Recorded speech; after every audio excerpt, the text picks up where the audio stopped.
ఇప్పుడు ఈ పార్టీకి ఎవరికి సంబంధం లేకుండా ఆయన ఒక కామన్ రైతుగానే ఈ పోరాటం చేసి ఉంటే ఈ దాడికి యత్నించుంటే మరి ఆయన పోలీసులకు లొంగిపోవచ్చు కదా, ఇట్లా తిరుగుకుండా తప్పించుకొని అంటే అన్యాయంగా ఆయనను అరెస్ట్ చేసి లోపల పెట్టే ప్రయత్నం చేస్తున్నారు కాబట్టి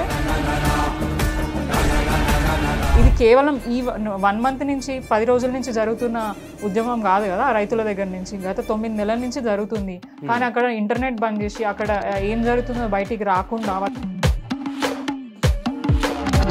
అన్యాయంగా వచ్చి మమ్మల్ని రాత్రి కొట్టి మరీ తీసుకోవాలి. అంత కొట్టి తీసుకోవాల్సిన అవసరం ఏమిటి? వాళ్ళు ఏమంటారు రౌడీలా అలా అడగడానికి వెళ్తేనే ఈ రకంగా దాడి చేశారంటే రైతులు అట్లా అడగడానికి వెళ్ళినప్పుడు చేయరు. దీని వెనకాల ఖచ్చితంగా రాజకీయ డ్రామా ఉన్నది, వాళ్ళ హస్తం ఉందని చెప్పేసి 9 నెలల నుంచి అడుగుతూనే ఉన్నారా అండి? ఎప్పుడైనా ఏ ప్రభుత్వమైనా ముఖ్యమంత్రి ఎవరైనా సరే రైతులు మాత్రం ఇబ్బందులు పడుతూనే ఉన్నారు. అది బీఆర్ఎస్లో కావచ్చు, ఇప్పుడున్న కాంగ్రెస్లో కావచ్చు. కానీ ఇంత వరస్ట్గా జరగలేదు కదా. పవర్లోకి రాకముందు లంక బిందెలు ఉంటాయి కదా అని చెప్పి వచ్చినాను అనుకుంటారు. వచ్చిన తర్వాత ఏమంటాడు అసలు రాష్ట్రం అంతా అప్పుల పాలైపోయింది, కేసీఆర్ ఏం మిగిలించలేదు, అంతా అప్పులు చేసిపోయినాను. కేవలం అప్పులే కనిపిస్తున్నాయా, ఆస్తులు కనిపిస్తలేవా? అంటే ఇప్పుడు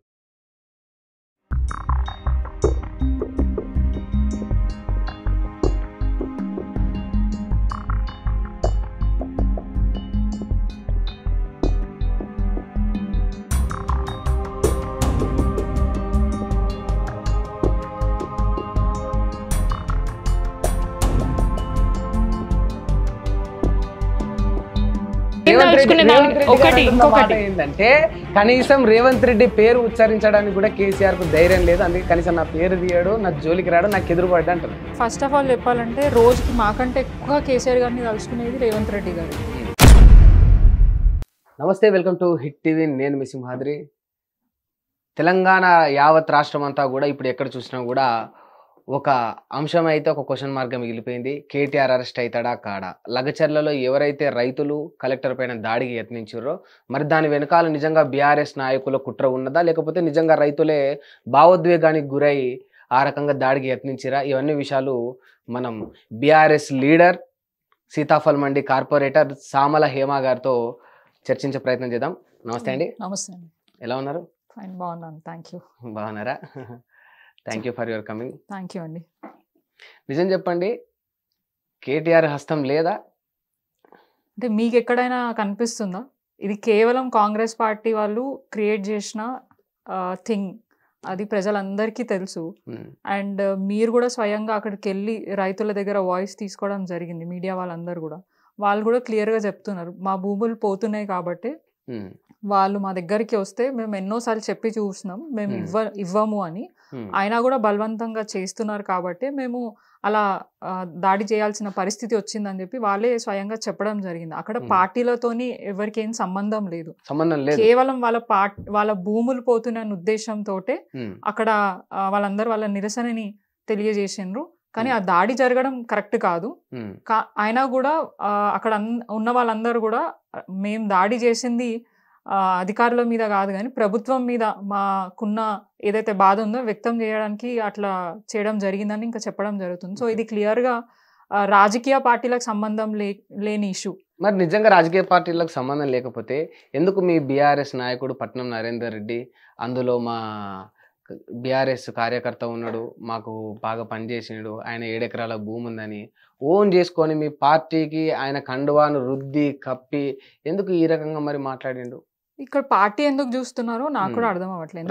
రైతులుగానే మాట్లాడొచ్చు కదా, మరి మా పార్టీ వాడని స్పెసిఫిక్ గా చెప్పాల్సిన అవసరం అంటే మా పార్టీ నాయకుడు కాబట్టి మా పార్టీ అని చెప్పామండి. ఇప్పుడు ఎవరైనా కూడా ఇప్పుడు మనకు తెలిసిన వ్యక్తి అనే చెప్తాం తప్ప ఎవరో బయట వాళ్ళని, ఇప్పుడు వాళ్ళకు కూడా ఇబ్బంది అయింది కాబట్టి మమ్మల్ని అప్రోచ్ అయ్యిండ్రు. మా పార్టీలో ఎన్నో ఇయర్స్ నుంచి ఉన్నాడు, ఆయన భూమి పోతుంది, వాళ్ళకి అక్కడ ఫార్మసిటీ అనేది ఇష్టం లేదు కాబట్టి వాళ్ళందరూ వ్యతిరేకిస్తున్నారు. అండ్ మోర్ ఓవర్ ఓన్ చేసుకున్నారంటే ఒక వ్యక్తి, తెలిసిన వ్యక్తి, ఇప్పుడు స్వయంగా మీకు తెలిసిన వ్యక్తి మీ దగ్గరకు వచ్చి వాళ్ళ బాధని చెప్పుకున్నప్పుడు మీరు వాళ్ళకి సపోర్ట్ చేస్తారా? నాకెందుకు అని చెప్పేసి అయితే వదిలేరు కదా, సపోర్ట్ చేయాలనే చూస్తారు. సో వాళ్ళు వచ్చి మమ్మల్ని అడిగారు, చెప్పారు. ఏం లేదు అసలు, ఏమీ జరగలేదు, ఏమీ జరగంది. మేమైతే ఇక్కడ కూడా మా పార్టీకి డ్యామేజ్ అయిందని మేము అనుకోవట్లేదు. అక్కడ మా బాధ కూడా అక్కడ రైతులను ఇబ్బంది పెడుతున్నారన్న ఉద్దేశంతో మేము అందరం వాళ్ళకి సపోర్టివ్ గా ఉన్నాం. అండ్ మా పార్టీ నాయకుడిని అరెస్ట్ చేసిన అది అక్రమ అరెస్ట్, క్లియర్ గా వాళ్ళు రాంగ్ స్టేట్మెంట్స్ ఇస్తున్నారు. రిమాండ్ రిపోర్ట్ లో నిన్న మీరు చూసుకుంటే పట్నం నరేందర్ రెడ్డి గారు ఒక ఎఫిడేవిట్ కోర్ట్ కి సమర్పించడం జరిగింది. అసలు నేను రిమాండ్ రిపోర్ట్ లో ఇక్కడ కేటీఆర్ గారు పేరు చెప్పలేదు. అండ్ ఈ విషయానికి నాకు అసలు ఎటువంటి సంబంధం లేదు. అక్కడ ఆ నాయకుడు అంటే ఒక మాజీ ఎమ్మెల్యే కాబట్టి అక్కడ ఉన్న ప్రజలు వారికి సపోర్ట్ చేయాలి అంటే మా ఎమ్మెల్యే ఉండే కదా, ఎక్స్ ఎమ్మెల్యే ఆయనకు అన్ని తెలుసు కాబట్టి కొంతమంది వచ్చి వాళ్ళని సపోర్ట్ అడగడం జరిగింది. సో వాళ్ళు సపోర్ట్ అడిగిన వాళ్ళు ఎవరైనా మాట్లాడతారు. కేవలం సురేష్ గారిని ఎందుకు చూసారు? అక్కడ చాలా మంది రైతులు ఎమ్మెల్యే గారికి, ఎక్స్ ఎమ్మెల్యే గారికి ఫోన్ చేసి ఉండొచ్చు. అదెందుకు తీయట్లేదు? కేవలం ఆ సురేష్ అన్న వ్యక్తి మా పార్టీ నాయకుడు అని చెప్పేసి ఇవన్నీ కార్యక్రమాలు చేస్తున్నారు. సురేష్ అన్న ఇప్పుడు పార్టీకి ఎవరికి సంబంధం లేకుండా ఆయన ఒక కామన్ రైతుగానే ఈ పోరాటం చేసి ఉంటే, ఈ దాడికి యత్నించి ఉంటే, మరి ఆయన పోలీసులకు లొంగిపోవచ్చు కదా, ఇట్లా డొంక తిరుగుకుండా తప్పించుకొని అన్యాయంగా ఆయనను అరెస్ట్ చేసి లోపల పెట్టే ప్రయత్నం చేస్తున్నారు కాబట్టి ఆయన లీగల్ గా ఫైట్ చేయాలని చెప్పేసి ఆయన రావట్లేదు అనుకుంటా. డెఫినెట్ గా ఆయన ముందుకు వచ్చినప్పుడు ఆయన భూమి లేదంటున్నాడు. ఒక వ్యక్తి ఒక కలెక్టర్ దగ్గరకు వచ్చి నా భూమి ఉంది అని చెప్పి తర్వాత లేదని ఎట్లా ఇది చేయగలుగుతారు? వాళ్ళదైనా వాళ్ళ ఇంట్లో వాళ్ళదైనా వాళ్ళకి సంబంధించిన ఎవరిదో ఒకరి భూమి ఉంటే ధైర్యంగా పోయి మాట్లాడగలుగుతారు, తీసుకురాగలరు. అయినా అక్కడ జరిగింది ఏంటి? అక్కడ మీరు క్లియర్గా చూసుకుంటే అక్కడ ఎక్కడో సర్వే చేసే బదులు మా రైతులందరూ ఇక్కడ ఉన్నారు, మీరు ఇక్కడ ఫార్మాసిటీ పెట్టాలనుకున్నారు, ఇక్కడ కూర్చొని మాట్లాడితే అక్కడ ఉన్న దగ్గరికి రండి అని అన్నారు. ఇది కేవలం ఈ 1 month నుంచి 10 రోజుల నుంచి జరుగుతున్న ఉద్యమం కాదు కదా, రైతుల దగ్గర నుంచి గత 9 నెలల నుంచి జరుగుతుంది. కానీ అక్కడ ఇంటర్నెట్ బంద్ చేసి అక్కడ ఏం జరుగుతుందో బయటికి రాకుండా వాళ్ళ నోర్లు నొక్కే ప్రయత్నం కాంగ్రెస్ పార్టీ చేస్తున్నారు. రైతులే స్వయంగా చెప్తున్నారు కదా, అది బీఆర్ఎస్ పార్టీ సంబంధించిన కాదు. నిన్న మా లీడర్లు అందరూ వెళ్ళి అక్కడ మాట్లాడినప్పుడు కూడా నిన్న మీరు చూడొచ్చు, మా కేటీఆర్ గారు వాళ్ళు రైతులు వచ్చి వాళ్ళ దగ్గరకు వచ్చి మాట్లాడినప్పుడు కూడా అన్యాయంగా వచ్చి మమ్మల్ని రాత్రి కొట్టి మరీ తీసుకోవాలి. అంత కొట్టి తీసుకోవాల్సిన అవసరం ఏముంది? వాళ్ళు ఏమన్నా ఏమంటారు రౌడీలా లేదంటే గూండాలా? అక్కడ వాళ్ళ బాధను, వాళ్ళ భూమిని గుంజుకుంటున్నారు కాబట్టి వాళ్ళ బాధను వ్యక్తం చేసే ప్రయత్నం చేసిండ్రు. కానీ ఇప్పుడు వాళ్ళని అన్యాయంగా కేసులు పాలు చేసి వాళ్ళని ఇబ్బంది పెట్టి వాళ్ళని మాట్లాడనీయకుండా వాళ్ళ భూములు లాక్కోవాలనే ప్రయత్నం చేస్తున్నారు. సో దానికి మేము అండగా ఉంటే ఆ పార్టీ ఇప్పుడు ఏ పని చేసినా కేవలం ఇది ఒక్కటే కాదు కదా, ఎవరొచ్చి విద్యార్థులే కానివ్వండి, నిరుద్యోగ పిల్లలు ఎవరైనా కానివ్వండి, లేదంటే హైడ్రా బాధితులే కానీ వాళ్ళందరూ వచ్చి మాకు సపోర్ట్ చేయండి అని అడిగితే మేము సపోర్ట్ చేస్తున్నాం. ప్రధాన ప్రతిపక్షంగా అపోజిషన్ లో మేము స్ట్రాంగ్ ఉన్నాం కాబట్టి ప్రజలు మా నుంచి ఎక్స్పెక్ట్ చేసేదంతా మేము చేస్తున్నాం. మీరు అన్నట్టు నిరుద్యోగుల విషయంలో మీరు సపోర్ట్ చేశారంటే అది యాక్సెప్టబుల్ గా ఉంటుంది. ఎందుకంటే ఉద్యోగాలు నోటిఫికేషన్ రిలీజ్ చేయమనో లేకపోతే ఇన్ టైంలో పరీక్షలు పెట్టమనో అది పోరాడడానికి ఒక అనుగుణంగా ఉంటుంది.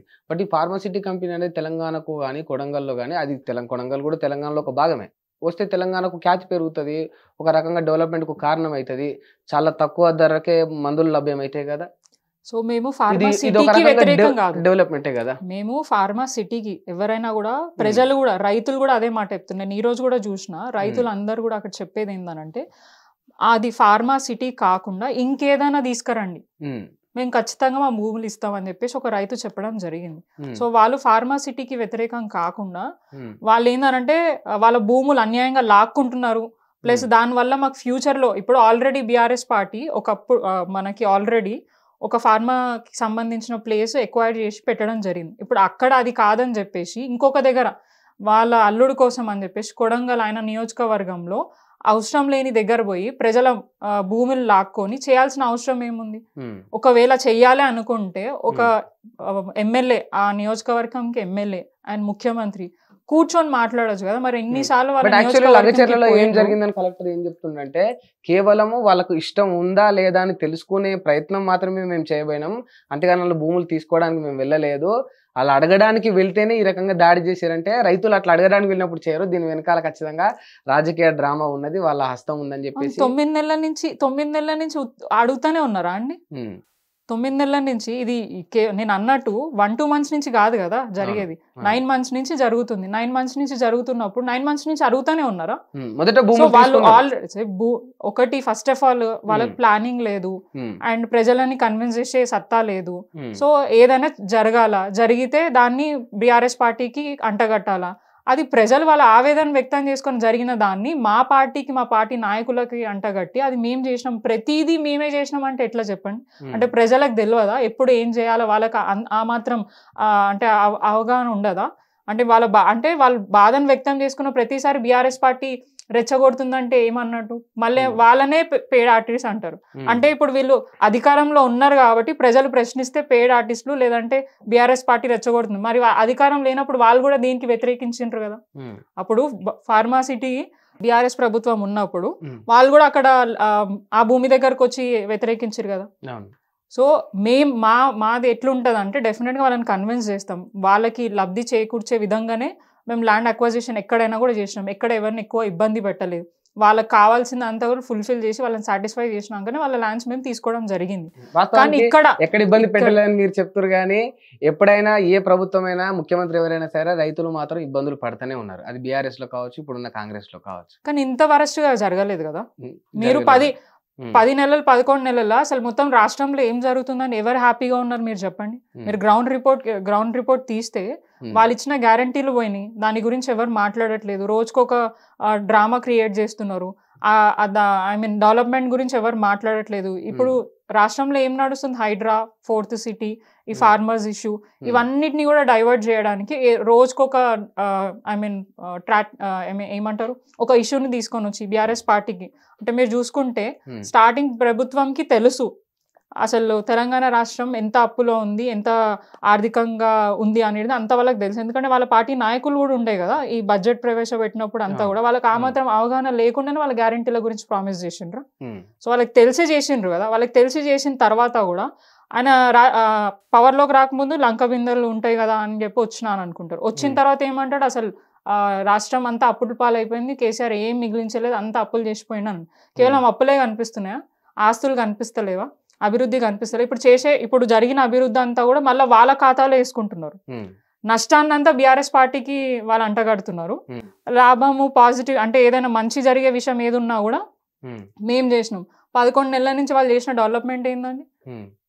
మేము కార్పొరేటర్స్ గుండి మేము ఒక్క పైసా డెవలప్మెంట్ కూడా కాంగ్రెస్ పార్టీ నుంచి ఇప్పుడు దాకా మేము గవర్నమెంట్ నుంచి లబ్ధి పొందలేదు. 11 మంత్స్ నుంచి మేము చాలా ప్రపోజల్స్ పెట్టినాం.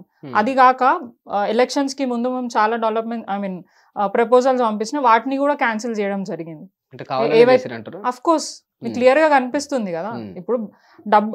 ఇప్పుడు జరిగే డెవలప్మెంట్ కూడా మా దగ్గర ఏదైతే కొన్ని వర్క్స్ జరుగుతున్నాయో అవి ఎలక్షన్స్ ముందు శాంక్షన్ అయ్యి కాంట్రాక్టర్స్ కి అలాట్ అయినాయి కాబట్టి ఆ వర్క్స్ మాత్రమే జరుగుతున్నాయి. ఎక్కడ పోయినా 6 గ్యారంటీల గురించి మాట్లాడుతున్నారు. యాజ్ ఎ పబ్లిక్ రిప్రజెంటేటివ్ గా మాకే ప్రభుత్వం నుంచి ఏ క్లారిటీ లేకపోతే మేము ప్రజలకు ఏం చెప్పగలుగుతాం? ఫార్మ్స్ అని తీసుకున్నారు కదమ్మా, మరి ఆ ఫార్మ్స్ ఏవి? ఇప్పుడు సర్వే అని బీసీ సర్వే అని వస్తారు, అది అట్లనే ఉంది. మాకు స్కీమ్స్ కావాలని చెప్పేసి మా పనులన్నీ వదులుకొని లైన్లలో నుంచొని అవన్నీ సబ్మిట్ చేసాం, కానీ ఇప్పుడు దాకా మాకు ఒక్క స్కీమ్ కూడా రాలేదు.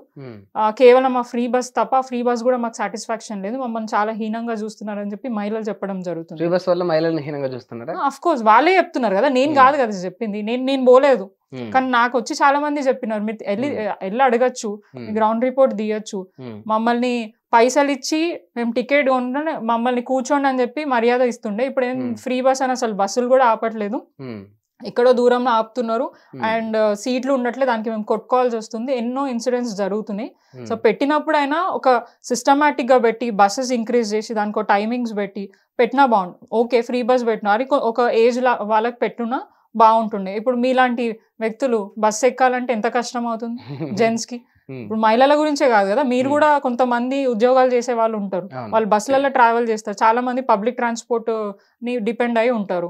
కొంతమంది ఎఫర్ట్ చేయాలని వాళ్ళు బస్సులలో పోతారు, రోజు ఇంకా నుంచోనే పోయే పరిస్థితి వస్తుంది. అంటే మగవాళ్ళు కూడా చాలా ఇబ్బంది పడుతుంది ఈ స్కీమ్ వల్ల. మీరు ఫ్రీ బస్ గురించి చెప్తున్నారు, రకరకాల ఇబ్బందులు మీ బీఆర్ఎస్ అధికారంలో ఉన్నప్పుడు కూడా జరిగినాయి కదా. ఇది ఇప్పుడు మీరు ఫ్రీ బస్ అనేది ఒకటి ఎగ్జాంపుల్ తీసుకున్నారు. వాళ్ళు ఏదైతే మహిళలకు ఉచితంగా పెట్టడం వల్ల పురుషులకు ఇబ్బంది అవుతుందని చెప్పేసి మీరు ఒక ఎగ్జాంపుల్ తీసుకున్నారు. అటువంటి ఎగ్జాంపుల్స్ బీఆర్ఎస్ పాలనలో 10 ఏళ్లలో కూడా చాలా ఉన్నాయి. ఒకటి చెప్పండి. మీరు దళిత బంధు చేపట్టిండ్రు. అవును. దళితులకు ఇచ్చిండ్రా? పూర్తి స్థాయిలో ఇచ్చిండ్రా? మేము ఏదైతే అనుకున్నాం 10 మందికి ఇవ్వలే. మాకు ఎన్నైతే ఇవ్వాలని చెప్పారో అన్ని మాత్రం మేము ఇవ్వగలిగాం. అందరికి ఒక డివిజన్ లో ఒక కాన్స్టిట్యున్సీకి ఎగ్జాంపుల్ ఫస్ట్ గా ఒక ఫస్ట్ 10 మెంబర్స్ కి అన్నారు. ఆ 10 మెంబర్స్ మేము ఇచ్చాం. తర్వాత ఒక 50 మెంబర్స్ కి అన్నారు. ఆ 50 మెంబర్స్ మేము ఇవ్వడం జరిగింది. ఇచ్చారా? ఎమ్మెల్యేలు కమిషన్స్ లో తీసుకొని 10 లక్షలకు 3 లక్షలు పట్టుకొని 7 లక్షలు స్వయంగా కేసీఆర్ గారు ఒక సభలు అన్నారు, ఎమ్మెల్యేలు చాలా తప్పుగా ప్రవర్తిస్తున్నారు, ఈ రకంగా ప్రజల పట్ల చేయొద్దు అని. మీ నాయకుడు నోటి నుండి వచ్చిన మాటలు ఇవి. మీరు ఎక్కడో ఒక దగ్గర జరిగిన ఇన్సిడెంట్ ని అందరికి ఆపాదించడం కరెక్ట్ కాదు. మీ నాయకుడే చెప్పిండండి. నేను అదే అంటున్నా. ఎక్కడో ఒక దగ్గర ఇబ్బంది అయితే దాన్ని అందరికి ఆపాదించడం కరెక్ట్ కాదు. దాని మీద కూడా యాక్షన్ తీసుకోవడం జరిగింది. ఇక ఇప్పుడు జరిగిందని ఒప్పుకునే ధైర్యం మాకు ఉంది కాబట్టి మా నాయకుడు ఒప్పుకున్నాడు. మా పార్టీలో కూడా జరిగింది, అట్లాంటివి జరగద్దు, మేము ఖచ్చితంగా దాని మీద యాక్షన్ తీసుకుంటాం, ఎవరు అట్లా చేసినా కూడా మేము ఊరుకునేది లేదని చెప్పిండు. అట్లా ఎవరు చెప్తారండి? ఎవరు చెప్పరు. మా నాయకుడు కాబట్టే చెప్పిండు. జరిగి ఉండొచ్చు, తప్పులు సరిదిద్దుకునే ప్రయత్నం మేము కూడా చేసినాం, కానీ ఎక్కడ కూడా ఎవరికి అన్యాయం చేయలేదు. ప్రజలు ఇంత ఘోరంగా రోడ్ల మీదకి వచ్చి 10 నెలల కాలంలోనే ఒక ముఖ్యమంత్రిని ఇంత ఘోరంగా తిట్టే వాళ్ళని నేను ఇప్పుడు దాకా చూడలే. నాకు ఊహ తెలిసినప్పటి నుంచి నేను పాలిటిక్స్ కి చాలా దూరంగా ఉంటా. నాకు అసలు రాజకీయం అనేది ఎక్కువ తెలియదు. నేను కేవలం బీఆర్ఎస్ పార్టీ వచ్చిన తర్వాత మా ఫాదర్ అంటే ఆయన కూడా డైరెక్ట్ ఏ పొలిటికల్ పార్టీతో కనెక్షన్ లేదు. జస్ట్ ఆయనకు మంచి పేరు ఉంది కాబట్టి ఏ నాయకుడు వచ్చి ఆయనకు సపోర్ట్ చేయమని చెప్తే ఆయన సపోర్ట్ చేస్తుంది. బట్ 2014లో పద్మారావు గారి అండర్లో ఆయన బీఆర్ఎస్ పార్టీలో జాయిన్ అవ్వడం జరిగింది. డైరెక్ట్ ఒక పొలిటికల్ పార్టీలో జాయిన్ అయ్యి ఆయన లాయల్ గా ఉన్నారు కాబట్టి ఆ అవకాశం నాకు వచ్చింది. అండ్ అప్పటి నుంచి నేను కూడా పార్టీకి లాయల్ గా పనిచేస్తూ వారు ఏదైతే ప్రభుత్వం ఏదైతే స్కీమ్స్ పబ్లిక్ కి అందించాలో అవన్నిట్లో కూడా మేము సపోర్టివ్ గా ముందెళ్తూ ఉన్నాం. సో ఇబ్బందులు ఉన్నాయి, నేను కాదనట్లే, అది మా పార్టీలో ఉండొచ్చు, ఏ పొలిటికల్ పార్టీలో అయినా ఉంటాయి. కానీ ఇంత వరస్ట్ గా ఎక్కడ చూడలే. నేను యాజ్ ఎ సిటిజన్ గా మాట్లాడుతున్నా, నా డెసిగ్నేషన్ ని పక్కకు పెడతా. నేను కూడా ఒక ఓటర్ని, నేను కూడా ఒక సిటిజన్ ని. సో ఒక సిటిజన్ గా మాట్లాడాలంటే కూడా ఒక ప్రభుత్వంని ఇంత వరస్ట్ గా, అంటే ఇంత అడ్మినిస్ట్రేషన్ ఫెయిల్యూర్ ఉన్న ప్రభుత్వంని నేను ఫస్ట్ టైం చూస్తున్నా. అంటే చాలా మంది పెద్దవాళ్ళతో నేను మాట్లాడడం జరిగింది, వాళ్ళు కూడా వాళ్ళ వ్యూస్ చెప్పడం జరిగింది. అంటే అసలు ఎప్పుడు చూడలేదమ్మా, కాంగ్రెస్ అంటేనే ఇట్లా మాకు తెలుసు, కానీ ఇంత వరస్ట్గా ఉంటుందని మేము ఎప్పుడు చూడలేదు. బాగా మాట్లాడుతున్నా అంటే బీఆర్ఎస్ వాళ్ళు అందరూ మాట్లాడతారా లేకపోతే మీరు అట్లే మీరు ఎట్లా మాట్లాడుతున్నారు? మిమ్మల్ని చూసి ఇప్పుడు డైరెక్ట్ కాంగ్రెస్ బాగుండదని తెలుసు, అందులో దట్టు ఇంత వరస్ట్గా ఉండదని అనుకోలేదు. వాళ్ళే అన్నారు కదా, ప్రజలు అంటున్నారు. మీరు కావాలంటే నాతో రండి, నాతో మాట్లాడిన పెద్దవాళ్ళు 60 ఏళ్ళ పైగా ఉన్న వాళ్ళు నార్మల్ గా కూర్చున్నప్పుడు, ఛాయ్కో దేనికో కూర్చున్నప్పుడు జనరల్ గా అడుగుతాం, ఏం నడుస్తుంది రాష్ట్రంలో, మీకు ఎట్లుంది ఏంటిది అని అడుగుతాం. అడిగినప్పుడు వాళ్ళు చెప్పిన మాటలు మేము చెప్తున్నాం. నాకు 60 ఏళ్ళు అయితే లేదు కదా, అప్పుడు ఏం జరిగిందో నాకు తెలియదు కదా. సో ఖచ్చితంగా వాళ్ళు చెప్పిన మాటలు నేను చెప్తున్నా. మీకు అంత కావాలంటే మీరు రండి, మేము చూపిస్తే ఎవరన్నారు, ఏం మాట్లాడినారు ఏంటిదో అనేది ఒక నార్మల్ ఓటర్నే మీరు అడగచ్చు అసలు ఏం జరుగుతుంది అని చెప్పేసి. సో రాష్ట్రం అంతటా కూడా ఇంత వరస్ట్ సిచ్యువేషన్, ఎందుకంటే మనం 10 years లో మీరు చూడండి ఎంత డెవలప్మెంట్ అయింది. మన రాష్ట్ర బీఆర్ఎస్ పార్టీ కూడా తెలంగాణ రాష్ట్రం వచ్చినప్పటి నుంచి కూడా కేవలం డెవలప్మెంట్ మీద అండ్ వెల్ఫేర్ స్కీమ్స్ మీద, పబ్లిక్ కి మంచి జరిగే విషయాలలో మేము ఫోకస్ చేసినాం. కానీ వీళ్ళు వచ్చినప్పటి నుంచి దేని మీద ఫోకస్ చేశారు? కేవలం బీఆర్ఎస్ పార్టీ నాయకుల మీద, కేసీఆర్ గారి మీద, కేటీఆర్ గారి మీద ఫోకస్ చేస్తున్నారు. అంతకు మించి వాళ్ళు చేసే పని అయితే ఏం లేదు. వాళ్ళు ఏమంటారు అంటే, మీరు 10 ఏళ్ళు పాలించిన వాళ్ళు 10 నెలలతోటి పోల్చుకోవడం సమంజసం కాదు అని వాళ్ళు అంటారు. మరి 10 ఏళ్ళు పాలించిన మీరు 10 నెలల కాలంతో పోల్చుకోవడం కాంగ్రెస్ పార్టీ కొత్తగా వచ్చిందా అండి? అది నేషనల్ పార్టీ. తెలంగాణ రాష్ట్రానికి అయితే కొత్తే కదా, ప్రత్యేక తెలంగాణ రాష్ట్రానికి అయితే కొత్తే కదా. కొత్త అనంటే వాళ్ళు ఉన్న మంత్రులు గాని నాయకులు గాని వాళ్ళకి ఏమైనా కొత్తగా వచ్చిందా నాయకత్వం? వాళ్ళ ముందు ఏ పార్టీలలో లేరా? వాళ్ళకి ఎప్పుడు మంత్రులుగా వాళ్ళు పనిచేయలేదు, ఎమ్మెల్యేలు కొత్తగా వాళ్ళు కూడా ఎమ్మెల్యేలు అయితే రాలే కదా. వాళ్ళు అదే అంటున్నా, పార్టీ తెలంగాణ రాష్ట్రం వచ్చిన తర్వాత కేవలం కాంగ్రెస్ పార్టీ కొత్తగా వచ్చిందేమో, కానీ అడ్మినిస్ట్రేషన్ కొత్తగా రాలే కదా. ఇప్పుడు 10 ఏళ్ళు బీఆర్ఎస్ ప్రభుత్వం అడ్మినిస్ట్రేషన్ ని, డెవలప్మెంట్ ని అన్నిటినీ కూడా ప్రాపర్ గా వేసి వాళ్ళ చేతిలో పెట్టింది. దాన్ని వాళ్ళు ఏం చేయాలా, ఇంకా మంచి పరిపాలించాలి. కానీ వాళ్ళు ఏం మీకు ఇచ్చినట్టు ఇంకో 10 ఏళ్ళు ఇస్తే వీళ్ళు కూడా ఏమైనా చేస్తారేమో. 10 ఏళ్ళ దాకా వెయిట్ చేయాలా? 10 నెలలు చేయలేదు. ఇప్పుడు నేను ఒకటి చెప్తా, ఇప్పుడు ఆయన ఏమన్నాడు రాగానే, ఎవరైనా అడిగినారా నువ్వు రాగానే నాకు ఇది చెయ్యి అని చెప్పేసి ఏ ఓటర్ అయినా నన్ను అడిగినా? కానీ రాగానే చేస్తా అని చెప్పిన 100 days లో చేస్తా అన్న వ్యక్తి ఎవరు? ఇప్పుడున్న ముఖ్యమంత్రి కదా. 100 రోజుల్లో నేను ప్రభుత్వం ఏర్పడంగానే ఫస్ట్ రాగానే ఇది చేస్తా అది చేస్తాను ఒక 6 గ్యారంటీలు. యాక్చువల్గా మొత్తం చెప్పాలంటే 420 వాళ్ళ గ్యారంటీస్. అంటే వాళ్ళకి తెలిసి పెట్టుకున్నట్టు ఇది 420 పార్టీ మేము చేయలేమని ఆ 420 గ్యారంటీస్ అట్లా పెట్టుకున్నట్టున్నారు. మాకు అదే అనిపిస్తుంది.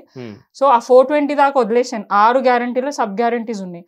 మహాలక్ష్మి పథకం కింద మహిళల గురించి కేవలం ఒక ఫ్రీ బస్ ఒకటే లేదు, గృహజ్యోతి ఉంది, తులం బంగారం ఉంది మహిళలకి, 2500 అని చెప్పేసి అని అన్నారు. ఇప్పుడు దాకా ఎంతమందికి వచ్చిందో ఒకసారి గవర్నమెంట్ నుంచి వాళ్ళనే ఒక రిపోర్ట్ ఇవ్వమనండి. ఇంతమందికి మేము ఇన్ని పథకాలు ఇచ్చినామని చెప్పేసి. ఇప్పుడు 1 year అవ్వడానికి వస్తుంది కదా, ఎవరెవరికి ఎంతమందికి ఇచ్చిరా ఏం చేసిరా అనేది వాళ్ళనే రిపోర్ట్ ఇవ్వమని చెప్పండి. ఇప్పుడు ఏమో వారోత్సవాలన్నీ సెలబ్రేట్ చేసుకుంటా అని అంటున్నారు. సో ఆ సెలబ్రేట్ చేసుకునే టైంలో ఒక రిపోర్ట్ 1 year లో వాళ్ళు చేసిన ఈ గ్యారంటీలు మిగతావంతా పక్కకు పెట్టండి. ఏదేదో మేము చేసిన అన్ని కూడా వాళ్ళ ఖాతాలో వేసుకొని మేము చేసిన అని చెప్పుకోవడం కాకుండా వాళ్ళు వచ్చిన తర్వాత వాళ్ళు చెప్పిన 100 రోజులు చేస్తా అన్న పనులు ఎన్ని గణం చేశారు అనేది చెప్పమనండి. కేవలం ఒక ఫ్రీ బస్, దాంతో కూడా అందరికీ తెలుసు చాలా ఇబ్బందులు అవుతున్నాయి అని చెప్పి. అయినా కూడా దాని మీద కూడా ఒక డిస్కషన్, అంటే వేరే తీరుగా మేము అందరికీ మంచి చేస్తున్నాం. అది మంచి చేస్తున్నారు అన్న వ్యక్తులే, అంటే ఎవరైతే ఆ లబ్ధి పొందుతున్న మహిళలే మాకు వద్దు బాబు అని చెప్పేసి చాలా మంది మొత్తుకుంటున్నారు. దానివల్ల మాకు ఇబ్బందులు అవుతున్నాయి, టైంకి బస్సులు రావట్లేదు, టైంకి ఆపట్లేదు, అండ్ మాకు సీట్లు దొరకట్లేదు, మేము కొట్టుకున్న పరిస్థితి తీసుకొని వచ్చిండ్రు, మేము అడగలేదు అని చెప్పేసి కొంతమంది మహిళలు మాట్లాడడం జరుగుతుంది. సరే అది వదిలేసి అది పక్కకు పెట్టండి. తులం బంగారం ఇప్పుడు ఏమో చెక్కులు ఇస్తున్నారు, ఇంకా కళ్యాణ లక్ష్మి చెక్స్ ఇస్తున్నారు. తులం బంగారం యాడ్ చేస్తేనే కదా అది కాంగ్రెస్ పార్టీకి సంబంధించిన చెక్కు. అది యాడ్ చేయకపోతే అది కాంగ్రెస్ పార్టీ వాళ్ళు ఇచ్చినట్టు ఎట్లా అవుతుంది? బీఆర్ఎస్ పార్టీదే కదా. 2500 అన్నారు, 4000 పెన్షన్ అన్నారు. ఎవరికి వస్తుంది? ఎవరికి రావట్లేదు. వాళ్ళకి వచ్చే పెన్షన్ కూడా సరిగా వస్తలేదు. 2000 పెన్షన్ కూడా ఇప్పుడు నాకు కావాలంటే ఇప్పుడే నేను ఫోన్ కలుగుతాం ఏ ముందు ఒక మహిళ 6 months నుంచి నాకు పెన్షన్ వస్తలేదమ్మా అని చెప్తుంది. సింగిల్ ఉమెన్, చాయ్ దుకాణం ఉంటది కదా అది చేసుకుంటా ఉంటదా. ఆ పెన్షన్లు వస్తేనే దాంతోనే ఆమె ఆ బిజినెస్ నడిపించుకుంటా 2-3 పూటలు తినే పరిస్థితి ఆమెకు ఉంది. సో వాళ్ళు వచ్చి ఏడుస్తున్నారు, మేము పోయి అధికారులను అడిగితే మాకు దాని మీద ఏం డైరెక్షన్ లేదు మేడం, మేమేం చెప్పాలి అని అంటారు. సో ఇంత జరుగుతుంది అయినా కూడా 10 నెలలు ఏదైనా కూడా చేసే దమ్ము ఉండాలి. ఇప్పుడు మళ్ళీ అట్లా అంటే తెలంగాణ రాష్ట్రం ఏర్పాటు అయిన తర్వాత నుంచి ఇప్పుడు దాకా మేము కూడా చెప్తాం 100% అంటే వెల్ఫేర్ స్కీమ్స్ డెవలప్మెంట్లో మీరు ఎన్ని చేసినా అంటే నేను పక్కా చెప్తా 95% మేము కంప్లీట్ చేయాలి. మీరు అంటారు మీరు ఇది చేయాలి అది చేయాలంటే మేము ఒప్పుకుంటున్నాం, డెఫినెట్గా మేము కొన్ని చేయలేదు, దానికి అది మాది మిస్టేక్ ఉండొచ్చు, దాన్ని చేయాలని ఇంకా ఆలోచన ఉండొచ్చు, దానికి టైం తీసుకుండొచ్చు. కానీ మేము మొత్తం 100% చేసేసినాం, మేము అంతా ఇది చేసినాం. 95% చేస్తే ఎవరైనా ఓడిపోతారా? అరే మేము అడుగుతున్నా అక్కడ మేము సార్ మా వాళ్ళు చెప్పినట్టు 2% ఓట్ డిఫరెన్స్ తోనే వాళ్ళు వచ్చారు. అది కూడా యాక్సిడెంటల్ గా వాళ్ళు ఇచ్చిన గ్యారంటీస్ తోని. ఇప్పుడు ఎక్కడైనా కూడా మీరు ఇక్కడ ఈ ఆఫీస్కి వచ్చి ఎన్ని ఇయర్స్ అవుతుంది? మీరు జనరల్ గా మిమ్మల్ని అడుగుతున్నాను. 1.5 year 10 ఏళ్ళు దీంట్లోనే కంటిన్యూ చేస్తారా? మీ గ్రోత్ కోసం ఇంకొక ఆఫీస్కి వెళ్ళరా? ఆపర్చునిటీస్ వస్తే వెళ్తామేమో. అట్లనే పబ్లిక్ మైండ్ సెట్ కూడా అట్లనే ఉంటదండి. వీళ్ళు 10 ఏళ్ళు పరిపాలించినారు. మీకంటే కూడా కాంగ్రెస్ ప్రభుత్వమే, అంటే కాంగ్రెస్ ప్రభుత్వం వస్తేనే బాగు జరుగుతుంది అని చెప్పేసి ప్రజలు నమ్మిండ్రు అంటారు. అంటే మీ మీద నమ్మకం లేకపోయింది ప్రజలు? నమ్మకం లేక కాదు, మాకు ఇంకేమని ఇప్పుడు ఎవరైనా కూడా ఇప్పుడు అంటే యాజ్ ఎ ఇండివిజువల్ గా చెప్తున్నా, ప్రభుత్వం ఇవన్నీ ఇస్తుంది, వచ్చే ప్రభుత్వం కూడా ఇయ్యాలా, ఇంకేదో చేస్తా అన్నది ఆశ. ఇప్పుడు మీకు శాలరీ ఇక్కడ 10,000 ఉంది, ఇంకో దగ్గర 20,000 ఇస్తున్నాడు, ఆడికే పోతారు కదా, మీరు ఈయనే ఉండరు కదా. సో అట్లనే ఉంటది ఎవరికైనా కూడా.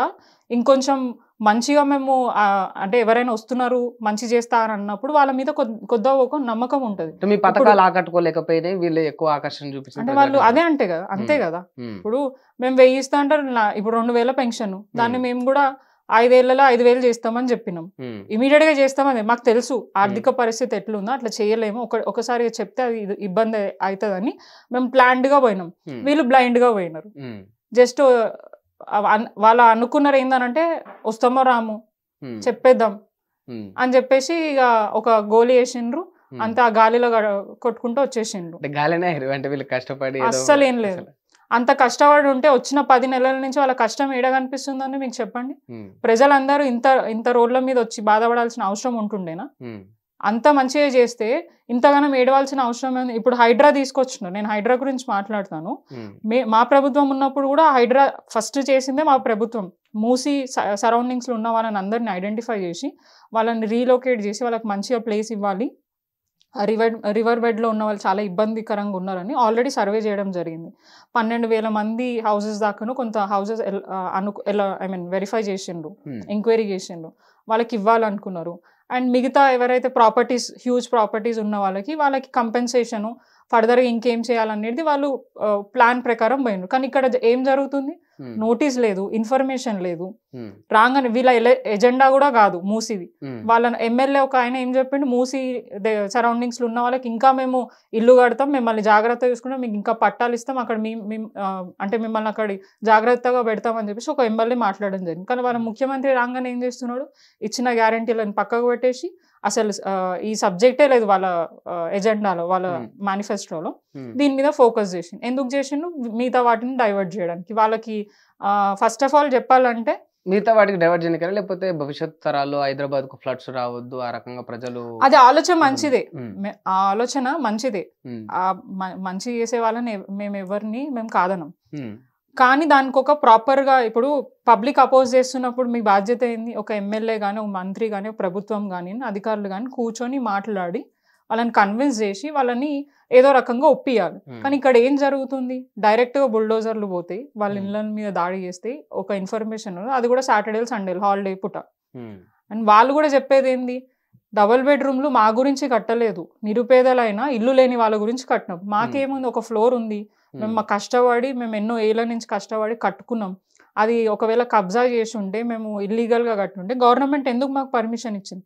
కేవలం ఈ 10 yearsలో నాకు తెలిసి కొన్ని ప్లేసెస్ అక్కడ కొన్ని ఇల్లులు రివర్ ఏమంటారు మూసి సరౌండింగ్స్ నుంచి, కానీ ఎన్నో ఏళ్ల నుంచి ఉన్న వాళ్ళు ఉన్నారు కదా, మరి వాళ్ళకి ఎవరు ఇచ్చిండ్రు పర్మిషన్?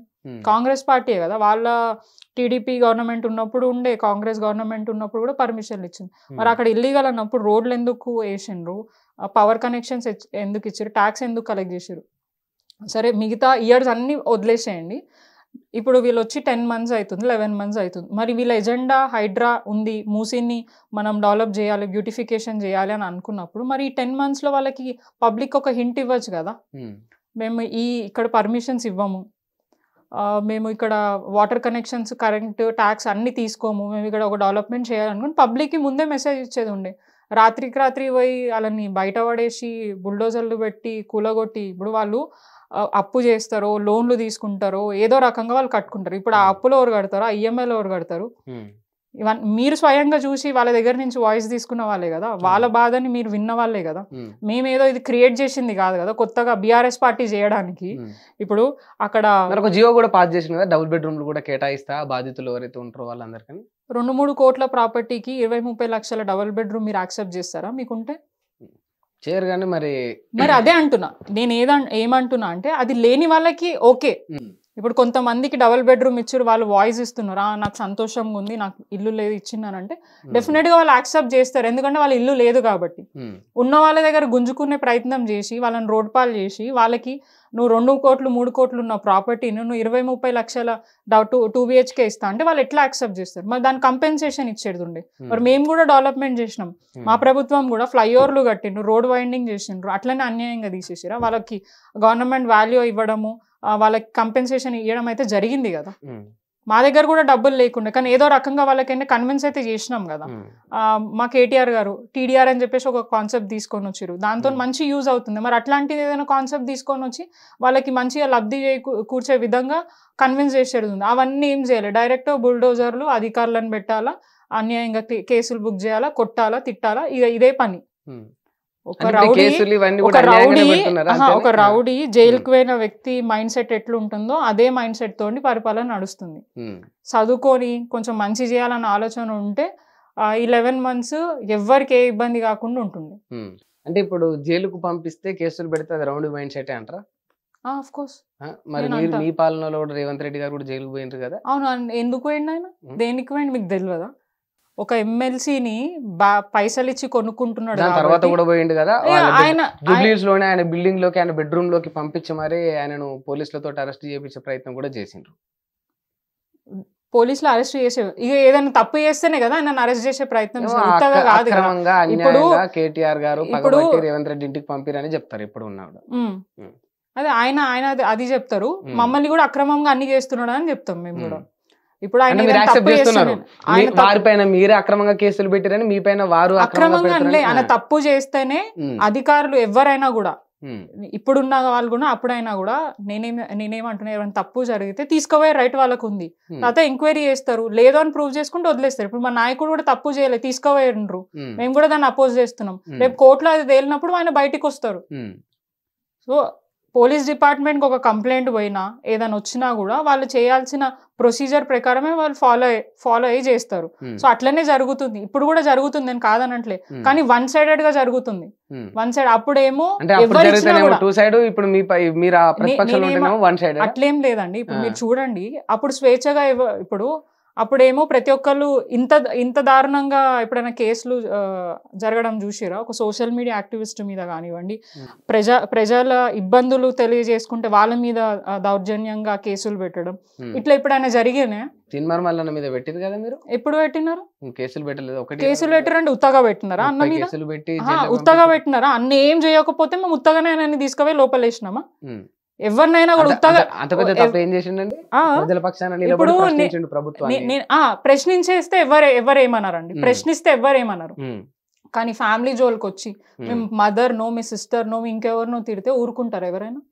అప్పటికి చాలా రకాలుగా వదిలేసింది. ఒక తీన్మార్ మల్లన్ననే నేను అనట్లే, ఎవరైనా కూడా మా పార్టీ నాయకులని మమ్మల్ని పర్సనల్ గా చాలా రకాలుగా టార్గెట్ చేశారు. అయినా కూడా చాలా విధాలుగా వదిలేసారు. ఎక్కువ కూడా వీళ్ళు ఇప్పుడు చేసినంత అరాచకం మేము అప్పుడు ఏం చేయలేదు.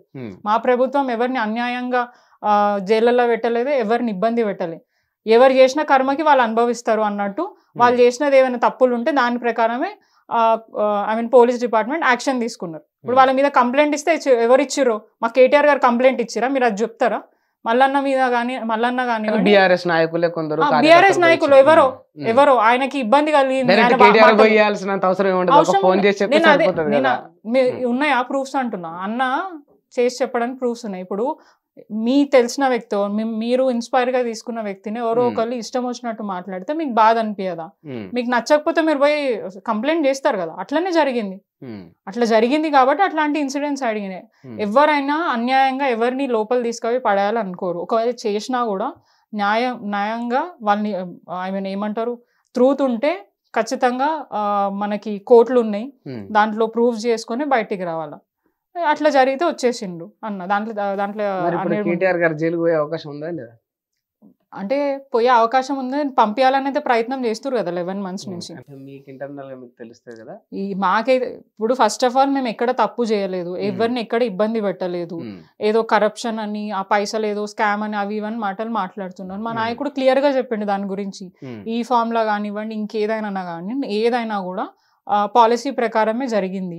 ఒక అడ్మినిస్ట్రేషన్ లో తీసుకునే రైట్ మాకు ఉన్నాయి, అవి తీసుకున్నాం. అవన్నీ క్లియర్ గా ఎక్స్ప్లెయిన్ చేసిన తర్వాత వాళ్ళ దగ్గర ఏం లేవు ఆయనని టార్గెట్ చేయడానికి. మీరు చూడండి ఎన్ని రకాలుగా అన్నని ఇబ్బంది పెట్టే ప్రయత్నం. ఫ్యామిలీ పార్టీని కూడా వాళ్ళు రేవ్ పార్టీగా చూపించారు. అంత సంస్కృతి వాళ్ళకుంది, అట్లాంటి ఇదిలో వాళ్ళు ఉన్నారు. ఒక ఫ్యామిలీ పార్టీ ఇప్పుడు ఎన్ని ట్రోల్స్ చేస్తున్నారు. ఒక దావత్ చేసుకోవాలంటే ఇప్పుడు పోయి పోలీసు వాళ్ళని అడగాల్సిన పరిస్థితి లేదు, ప్రభుత్వం అడగాల్సిన. ఎక్కడ దావత్లు చేసుకోరా తెలంగాణ రాష్ట్రంలో? చేసుకుంటారు. ఇంట్లో నార్మల్ చిన్న ఫంక్షన్ అయినా దాన్ని కూడా పర్సనల్ గా పోయి ఆయనని అక్కడ ఎవరో ర్యాండమ్ పర్సన్, ఆయన ఇక్కడ కూడా ఉండడు, ఎవరో పర్సన్ దొరికినారు, ఆయన పాజిటివ్ వచ్చిందని చెప్పేసి అని అన్నారు. మరి ఇప్పుడు వచ్చింది కదా పాజిటివ్ వచ్చింది, దాని మీద ఏం ఆ కేసు ది డీటెయిల్స్ ఏం లేదు, అయిపోయి 1 day. మళ్ళీ ఆ తర్వాత ఫోన్ ట్యాపింగ్ అని, ఆ తర్వాత ఈ ఫార్ములా రేసింగ్ అని, అది ఏదో ఒక ఇష్యూ డైవర్ట్ చేస్తా పోతున్నారు 11 months. డైవర్ట్ అయినా లేకపోతే మీరు చేసిన తప్పులన్నీ వెలికి తీస్తారు అనుకోవచ్చా? ఎక్కడ తప్పులు కనిపించిన ఫోన్ ట్యాపింగ్ వ్యవహారంలో కావచ్చు, చాలా ఫోన్ ట్యాపింగ్ అనేది చాలా అది ఈజీ విషయం కాదు. అది సెంట్రల్ గవర్నమెంట్ ఓన్లీ వాళ్ళ పరిధిలోనే ఉంటది. అది కూడా పోలీస్ డిపార్ట్మెంట్ వాళ్ళు ఎవరైనా అరాచకం ఏదైనా సృష్టించాలి ప్రయత్నం చేస్తున్నారని వస్తేనే అప్పుడు వాళ్ళు కూడా దాని మీద ఫోకస్ చేస్తారు.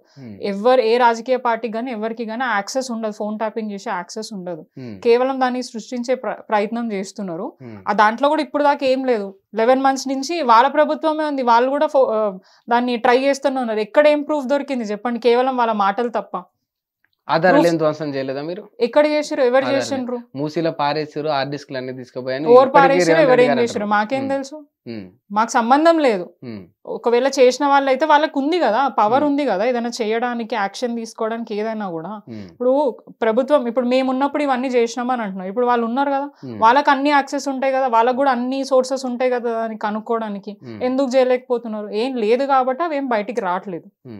ఉండుంటే పక్కా వస్తాయి, లేవు కాబట్టి కేవలం దాన్ని డైవర్ట్ చేస్తూ మొత్తం మీరు ఈ 11 months నుంచి ఇదే డైవర్షన్ పాలిటిక్సే నడుస్తుంది రాష్ట్రంలో. ఇన్ కేస్ ఒక ప్రభుత్వము ప్రజల పక్షాన పనిచేస్తుంది అని అనుకోండి, ఏమేం జరగాల? మీరు అన్నట్టు ఆ schemes, development, Hyderabad real estate పడిపోకుండా ఉండడం, ఇన్కమ్ రావడం, ఇవన్నీ జరగాలి. కానీ ఇవన్నీ ఏమైనా జరిగినాయి అంటే ఏం లేదు. ఏం జరుగుతుంది రాష్ట్రంలో అని అంటే బీఆర్ఎస్ పార్టీ నాయకులను ఫోకస్ చేయడం, పార్టీలో ప్రశ్నించే వాళ్ళ మీద అక్రమంగా కేసులు పెట్టడం, ఇవే జరుగుతున్నాయి రాష్ట్రం అంతటా కూడా. And more over police department వాళ్ళు కూడా ఇప్పుడు గవర్నమెంట్ చెప్పింది చేయాలి అని కొంతమంది అంటున్నారు. అంటే ఏ ప్రభుత్వం ఉంటే ఆ ప్రభుత్వం. మా ప్రభుత్వంలో ఇంత అన్యాయంగా పోలీసు వాళ్ళు అయితే లేరు. ఫ్రెండ్లీ పోలీసింగ్ ఉండే, చాలా మంచిగా ఫ్రెండ్లీ పోలీసులను కూడా చాలా చక్కగా వాళ్ళు మేనేజ్ చేయగలిగినారు. మెయిన్ శాఖలన్నీ కూడా రేవంత్ రెడ్డి గారి దగ్గర ఉన్నాయి. ఇప్పుడు దాకా దాని మీద ఏం రివ్యూ లేదు. రాష్ట్రంలో అంతటా కూడా క్రైమ్ రేట్స్ పెరిగిపోయినాయి. ముఖ్యంగా హిందూ దేవాలయం 10 సంవత్సరాల నుంచి ఎక్కడైనా హిందూ దేవాలయం మీద అటాక్ జరగడం చూసిరా మీరు? కానీ ఇప్పుడు కంటిన్యూగా బ్యాక్ టు బ్యాక్ హిందూ దేవాలయం మీద అటాక్ జరుగుతుంది. ఇప్పటిదాకా కూడా దాని మీద ఏం యాక్షన్ లేదు. ఎవరు చేసారు ఏంటిది అనేది ఏం లేదు. కానీ ఇష్యూస్ మాత్రం మా మీదనే, డైరెక్ట్ మా మీదనే వస్తున్నాయి. అంటే మాదే హైలైట్ అవుతుంది. బీఆర్ఎస్ పార్టీ నాయకులని అరెస్ట్ చేయడం, వాళ్ళని ఇబ్బంది పెట్టడం, ఇవే మాత్రమే న్యూస్లలో కనిపిస్తున్నాయి. కానీ ఇట్లాంటివి ఏవైతే సెన్సిటివ్ ఇష్యూస్ ఉన్నాయో, దాని మీద దాడులు ఏమైనా ఉన్నాయో, ఎవరు చేస్తున్నారు ఏంటిది మాత్రం ఎంక్వైరీ. పోలీస్ డిపార్ట్మెంట్ కంప్లీట్ గా ఫెయిల్యూర్ అయిపోయింది 11 months నుంచి. వన్ సైడెడ్ గా కాంగ్రెస్ పార్టీ నాయకుల గురించి, వాళ్ళ గురించే పనిచేస్తారు. వాళ్ళు ఇచ్చిన కంప్లైంట్ల మీద యాక్షన్లు ఉంటాయి, కానీ మేము ఇచ్చిన కంప్లైంట్ల మీద యాక్షన్ ఉండదు. ఆ పేపర్లు పక్కగా పడేస్తున్నారు. మీరు అధికారంలో ఉన్నప్పుడు అట్లా ఏం జరగలేదు. మీరు చూపియండి ఒకటి ఏదైనా ఇట్లా జరిగింది అని చెప్పేసి మీరు చూపియండి, నేను డెఫినెట్ గా చూపియండి. అట్లా ఏం జరగలేదు. వాళ్ళు ఏంటంటే ఎక్కడ ఏముంది అనేది ఎంక్వైరీ చేసుకొని యాక్షన్ తీసుకోవాలి. ఇప్పుడు మా మీద కూడా ఇప్పుడు సోషల్ మీడియాలో మేమందరం కూడా యాక్టివ్గా ఉంటాం. ప్రభుత్వం చేసే ఏదైనా కూడా మంచి కార్యక్రమాన్ని స్వాగతిస్తాం. అది చేయలేని దాన్ని కూడా చేస్తుంటే దానికి మేము ప్రశ్నించిన ప్రతి ఒక్కరి మీద కేసులు పెట్టడం ఏంటండి? వాళ్ళు చెప్పిన మాటలే కదా. ఇప్పుడు ఆయన ఒక గౌతమ్ గారు అని చెప్పేసి సోషల్ మీడియాలో ఇంకా వేరే చాలా మంది ఉన్నారు. వాళ్ళందరూ కూడా ఎవరైతే పబ్లిక్ మాట్లాడిన ఒపీనియన్స్ వీడియోస్ తీసి పెట్టడం జరిగింది. కానీ వీళ్ళు ఏం చేశారు? కేసు పెట్టి రిమాండ్ చేసి వాళ్ళని ఇబ్బంది పెట్టే ప్రయత్నం చేస్తారు. అది మేము క్రియేట్ చేసింది కాదు కదా, వాళ్ళు మాట్లాడింది కదా. వాళ్ళు మాట్లాడింది మేము చెప్పడం కూడా మాకు ఆ ఫ్రీడమ్ లేదా? మా ప్రభుత్వం ఉన్నప్పుడు అట్లా అయిందా? ఆయననే కదా మొత్తుకుంటాడు. ఒక సీఎం అయి ఉండి అట్లా మాట్లాడడం కరెక్టా? పేగులు మెడలేసుకుంటా, గోళీలు ఆడతా, పండబెట్టి తొక్తా, ఇట్లా ఏ ముఖ్యమంత్రి అయినా మాట్లాడిండా? మాట్లాడే పద్ధతి కూడా ఆయన 10 మందిలో ఉన్నప్పుడు ఎంత హుందాగా ఉండాలి. ఆయననే స్వయంగా చెప్తాను, నేను ముఖ్యమంత్రిని, నన్ను గుర్తించండి అని ఆయన చెప్పుకునే పరిస్థితికి వచ్చింది. అంటే ఆయన చైర్ని ఆయనకున్న మర్యాదను ఆయన పోగొట్టుకుంటున్నాడు. మేము ఆ చైర్కి చాలా రెస్పెక్ట్ ఇస్తాం. ఆ వ్యక్తికి ఇవ్వకపోవచ్చేమో కానీ ఆ చైర్కి అయితే చాలా రెస్పెక్ట్ ఇస్తాం. కానీ అది కాపాడుకునే ప్రయత్నం ఆయన చేస్తలేడు. లూజ్ టాక్ చేస్తున్నాడు. పబ్లిక్లో ఉండి ఇష్టం వచ్చినట్టు మాట్లాడడము, ఆయన మాట్లాడే మాటలు బట్టే ఇప్పుడు పబ్లిక్ రియాక్ట్ అవుతున్నారు. ఆయన హుందాగా ముందుకెళ్తే పబ్లిక్ కూడా అంతే ఇదిగా ఉంటారు. పబ్లిక్లో ఇప్పుడు భయం పోయింది. సీఎం రేవంత్ రెడ్డి కదా కొట్టమంటుండు, చేయమంటుండు, మాకేందని చెప్పేసి ఇష్టం వచ్చినట్టు ఇప్పుడు దాడులు జరుగుతున్నాయి. ఓకే, సరే ఈ విషయాలను ఒకసారి పక్కన పెడితే, ఒకవేళ మీరు అసలు అక్రమమా మరి న్యాయమా అన్యాయమా అనేది కోర్టు నిర్ధారిస్తుంది. సరే, వీళ్ళు ఏదైతే చేస్తున్నారో ఇప్పుడు పాలు కలుపుతున్నారో దాని ప్రకారం కేటీఆర్ గారు జైలుకు పోతే ఏం చేస్తారు? అప్పుడు బీఆర్ఎస్ పార్టీ నెక్స్ట్ స్టెప్ ఏముంటుంది? ఫస్ట్ ఆఫ్ ఆల్ పోయే అవకాశం లేదు. ఒకవేళ పోయే అవకాశం అయితే లేదు. పోతే చెప్పేది నేను, పోయే అవకాశం లేదు. పోతే పోతే ఏముందండి, మేము లీగల్ గా కొట్లాడతాం. మా పార్టీ నాయకులందరూ ఉన్నారు, వాళ్ళు ఏం డైరెక్షన్స్ ఇస్తే ఆ డైరెక్షన్స్ మీద పనిచేస్తాం. మా అన్న కూడా క్లియర్ గా చెప్తున్నాడు, నేను ఎక్కడ ఏం తప్పు చేయలేదు. వాళ్ళు వన్ సైడెడ్ గా నన్ను లోపల వేసే ప్రయత్నం చేస్తున్నాడు. పోతా మంచి యోగా చేసుకో, ఫిట్ గా అయి బయటికి వచ్చి పాదయాత్ర చేస్తాం. ఫస్ట్ ఆఫ్ ఆల్ చెప్పాలంటే ఆ కేసులు పెట్టి లోపలేయాలన్న భయం కూడా వీళ్ళకి పట్టుకుంది.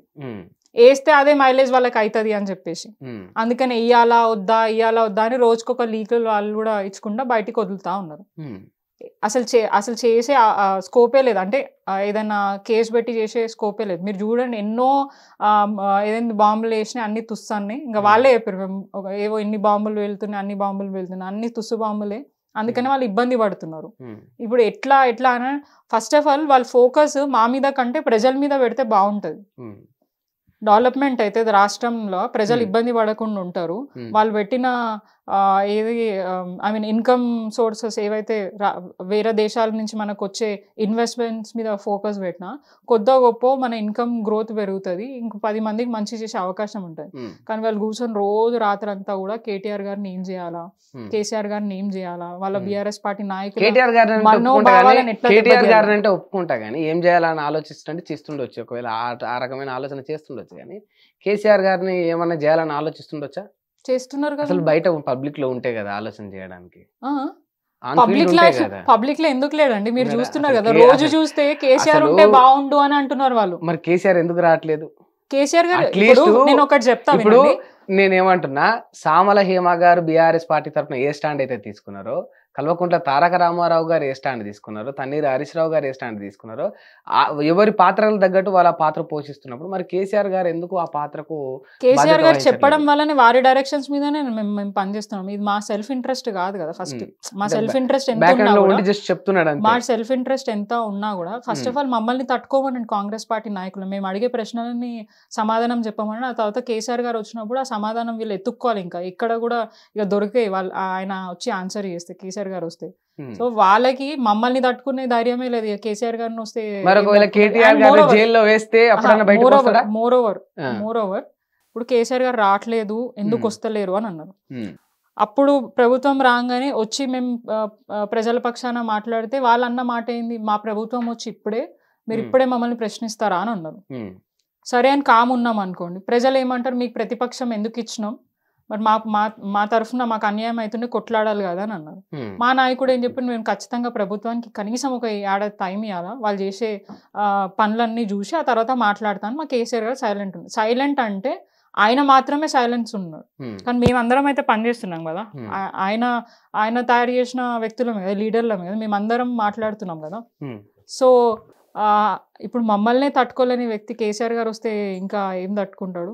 అండ్ ఇంకొకటి ఏంటంటే, కనీసం రేవంత్ రెడ్డి పేరు ఉచ్చరించడానికి కూడా కేసీఆర్ కు ధైర్యం లేదు. అందుకే కనీసం నా పేరు తీయడు, నా జోలికి రాడు, నాకు ఎదురుపడ్డా అంటారు. ఫస్ట్ ఆఫ్ ఆల్ చెప్పాలంటే రోజుకి మాకంటే ఎక్కువ కేసీఆర్ గారిని తలుచుకునేది రేవంత్ రెడ్డి గారి. రేవంత్ రెడ్డి గారి ఆయన రోజు ఏం చెప్తారు, కేసీఆర్ గారు ఆనవాళ్ళు లేకుండా చేస్తానని. సైలెంటే ఉన్నాడు కదా, ఆయన బయటికైతే వస్తలేడు కదా, కామ్ గానే ఉన్నాడు, అన్ని అబ్జర్వ్ చేస్తున్నాడు. మరి ఊకెందుకు ఆయన పేరు దాల్చుకుంటా? ఇప్పుడు ఆయన రాజకీయం అంటే ఆ రోజు గడవాలి అని అంటే కేసీఆర్ గారి పేరు తలుచుకుందే ఆయన రోజు అయితే గడవదు. ఎందుకంటే ఆ కేసీఆర్ గారి పేరుతోనే ఆయనకు మైలేజ్ వస్తుంది. మీకు అది అర్థం అవ్వట్లే. ఆయన పేరుతో కాదు, ఆయన చేసే పనులతో కాదు, కేసీఆర్ గారి పేరుతోనే ఆయనకు మైలేజ్ వస్తుంది. కాబట్టి రోజు ఆయన పేరు తలుచుకుని నిద్రలో కూడా అంటే మా కేసీఆర్ గారి సైలెన్స్ అంత భయపెడుతుంది అనమాట ఆయనని. అంతేనా? అఫ్ కోర్స్ కదా, సైలెన్స్ భయపడుతుందా? అంతే కదా. ఆయన సైలెంట్ గా చూస్తున్నారు. బయటికి వచ్చిన తర్వాత ఆయన అడిగే ప్రశ్నలకు ఆయన దగ్గర ఆన్సర్లు ఉంటాయో చూడాలి మేము. ఖచ్చితంగా కేసీఆర్ బయటకు వస్తాడా? ఖచ్చితంగా వస్తారండి. మా కేసీఆర్ గారు ఆల్రెడీ చెప్పినారు 1 year వాళ్ళకి గవర్నమెంట్ కి టైం ఇవ్వాలి. 1 year కాగానే వస్తామని చెప్పినాం. మధ్యలో కూడా వచ్చిండ్రు, అడిగిండ్రు, మధ్యలో మాట్లాడుతున్నాడు. ఆయన అడగాల్సింది అడుగుతున్నారు. మా సైడ్ నుంచి మమ్మల్ని అడిగి అంటే మాకు డైరెక్షన్స్ ఇచ్చి మమ్మల్ని కూడా ఫీల్డ్ లోకి వదులుతున్నాడు. సో ఆయన ఇప్పుడు మేము అందరం సైలెంట్ ఉంటే అప్పుడు మీరు అడగాల, ఎందుకు అసలు ఎవరు ఏం మాట్లాడుతున్నారు? మేము అందరం మాట్లాడుతున్నాం కదా, ఫస్ట్ మమ్మల్ని ఎదుర్కొనివ్వండి, ఆ తర్వాత కేసీఆర్ గారిని ఎదుర్కొంటారు. ఖచ్చితంగా కేసీఆర్ గారు వస్తారు. అన్న జైలుకి పోడు, పోయినా కూడా పోకపోయినా కూడా ఆయన 1 year టైం అడిగింది కాబట్టి ఆ 1 year టైం తర్వాతనే మాట్లాడతారు. అంటే చాలా మందికి ఉన్న సందేహం ఏంటంటే కవిత గారు జైల్లో ఉన్నప్పుడు కేసీఆర్ గారు ఎటువంటి యాక్షన్ తీసుకోలేదు, పెద్దగా ఆసక్తి కూడా చూపట్లేదు అని కొందరు అన్నారు. ఆ రకమైన వార్తలు వచ్చినాయి. మరి ఇప్పుడు కేటీఆర్ కూడా జైలుకు పోతే కేసీఆర్ అట్లే మౌనంగా ఉంటాడా, ఏమైనా యాక్షన్ తీసుకునే మేము ఉంటుందా? అందరం ఉన్నాం కదా, కేసీఆర్ గారే మాట్లాడాల్సిన అవసరం ఏముంది? బట్ మా సరే, అన్నకి మేము అందరం ఒక్కసారి రాజకీయాలు పక్కన పెడితే యాజ్ ఏ ఫాదర్ ఆయనకు రెస్పాన్సిబిలిటీ అయితే ఉంటది కదా. ఉంటది. ఒక BRS ఆయన కూడా నాయకుడిలాగా. ఇప్పుడు మీరు అన్నట్టు నిజంగా మన తెలిసిన వ్యక్తికి ఏదైనా జరిగితే మనం అయ్యో అని అంటాం. ఆయన ఇంకెంత ఎంత పెయిన్ఫుల్ సిచ్యువేషన్ లో మరి ఆ ఉండొచ్చు. బాధ ఎందుకు బయటకు కనపడలేదు ఎప్పుడు అంటే కూడా? కూర్చొని ఏడవాలా? ఉమ్. మనము అట్లీస్ట్ ప్రశ్నించాలా? మేము ప్రశ్నిస్తున్నాం కదా, ఉమ్. మేము ప్రశ్నిస్తే ఒకటి, మా కేసీఆర్ గారు ప్రశ్నిస్తే ఒకటి. ఆయన మాట్లాడినా మేము మాట్లాడినా ఒకటే. ఆయన తయారు చేసిన వ్యక్తులు మేము అందరం ఆయన నాయకత్వంలో పనిచేస్తున్నాం. ఆయన ఏం చేయాలనుకుంటున్నా ఆయన కన్ని చూపులతో చెప్తారు కాబట్టి మేము దాని ప్రకారమే మేము చూపులతోనే మీకు చెప్పేస్తాడా ఏం చేయాలో? మేము ఒప్పుకుంటాం. మేము ఆయన స్టడీ చేసాం, దగ్గరగా చూసినాం కేసీఆర్ గారిని. ఆయన ఆలోచన విధానం ఏంటనేది మాకు కేటీఆర్ గారికి తెలుసు. ఆయన ఇమీడియట్ గా మాకు చెప్తారు, మేము కూడా ఆ ప్రకారమే మేము పనిచేస్తాం. సో ఎవరికైనా పెయిన్ఫుల్ ఉంటుందండి ఆ సిచ్యువేషన్స్ వచ్చినప్పుడు, కానీ దాన్ని ఎట్లా హ్యాండిల్ చేస్తారు అనేదే ఇంపార్టెంట్. మేమేమి ఏమంటారంటే దాన్ని అంటే మా వీక్నెస్ ని చూడాలనే ప్రయత్నం చేస్తున్నారు, కానీ అది మేము కనిపించకుండా మేము దాన్ని ఎంత స్ట్రాంగ్ గా వాళ్ళని ఎదుర్కొంటున్నాం అనేదే వాళ్ళకున్న భయం అంతా. సో అది జరిగేది. రాజకీయంలోకి వచ్చారు, మాటలు బాగా మాట్లాడుతున్నారు. ఆల్మోస్ట్ ఒక 10 years అయిపోతుందా? 10 years అయిపోయింది. ఎట్లా ఉంది? అప్పుడంతా ఒక సాఫ్ట్వేర్ ఫీల్డ్, ఇది ఇప్పుడేమో అంత పాలిటిక్స్. అసలు దీనికి అసలు పొంతనే ఉండదు కదా. మరి ఎట్లా ఉంది? దేంది దానికే కదా.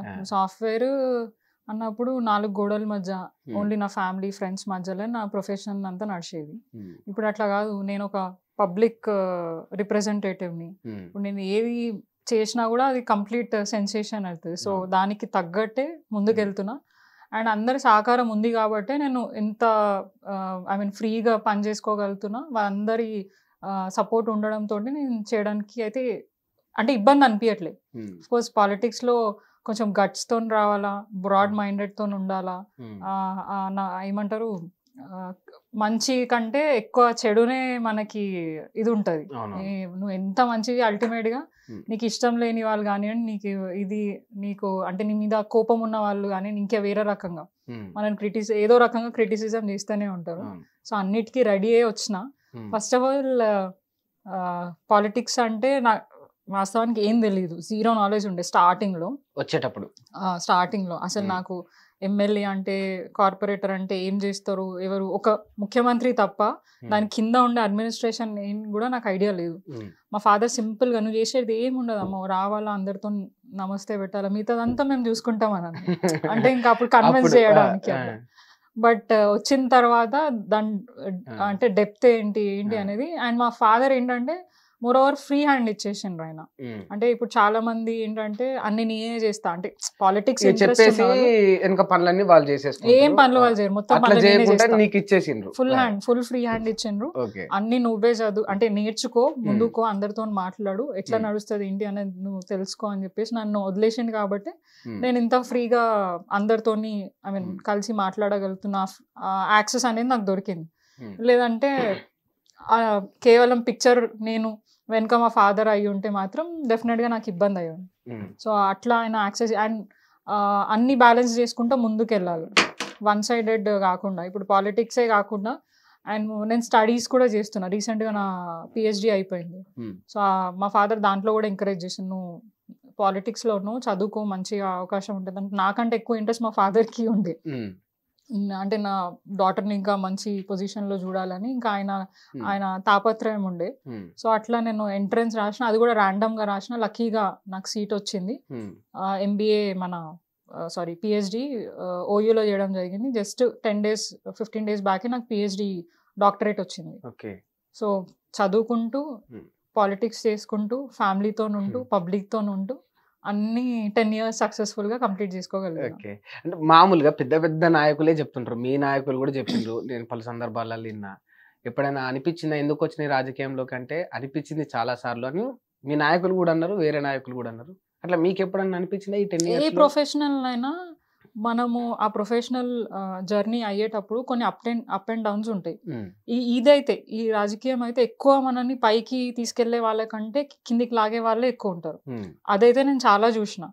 అంటే మనల్ని అంటే ఎంత మంచి చేసినా కూడా వాళ్ళు ఓర్వలేని తనం ఉంటుంది, బాగా జెలసీ ఉంటుంది, ఎదిగిపోతున్నారు ఏదో చేస్తున్నారు అనేది మాత్రం ఎక్కువగా అనిపిస్తుంది.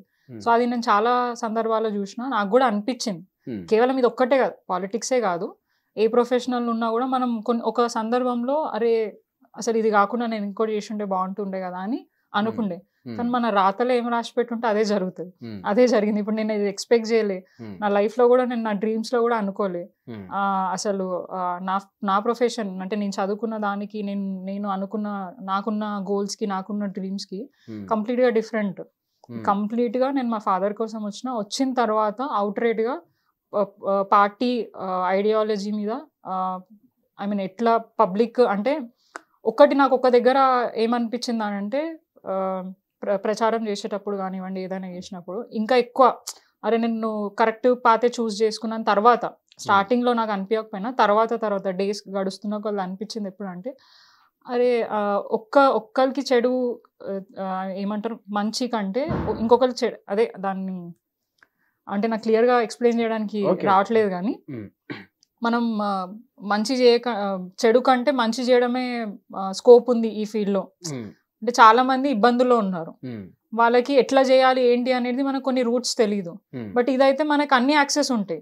ఇప్పుడు నేను ఒక బిజినెస్ ఉమెన్ ఇంకో రకంగా ఉంటే నాకు ఎక్కువ ఏమంటారు ఎక్స్పోజ్ ఉండదు, ప్లస్ పరిచయాలు ఉండవు. ఇదైతే మీ పేరుతోనే మీకున్న డెసిగ్నేషన్ తోనే చాలా మందికి హెల్ప్ చేయొచ్చు. పబ్లిక్ లైఫ్ కదా, సో మనకి అన్ని పరిచయాలు అంటే గవర్నమెంట్ తో డైరెక్ట్ ఉన్నాం కాబట్టి మనం ఎవరినైనా ఏమైనా అడిగినా రిక్వెస్ట్ చేసినా దాని ప్రకారం మనకి ఈజీగా యాక్సెస్, వాళ్ళకి పనులు జరిగే అవకాశం ఉంటుంది. సో నేను ఏదో నార్మల్ వ్యక్తిని అయి ఉంటే నన్ను కన్సిడర్ చేయకపోతుండే.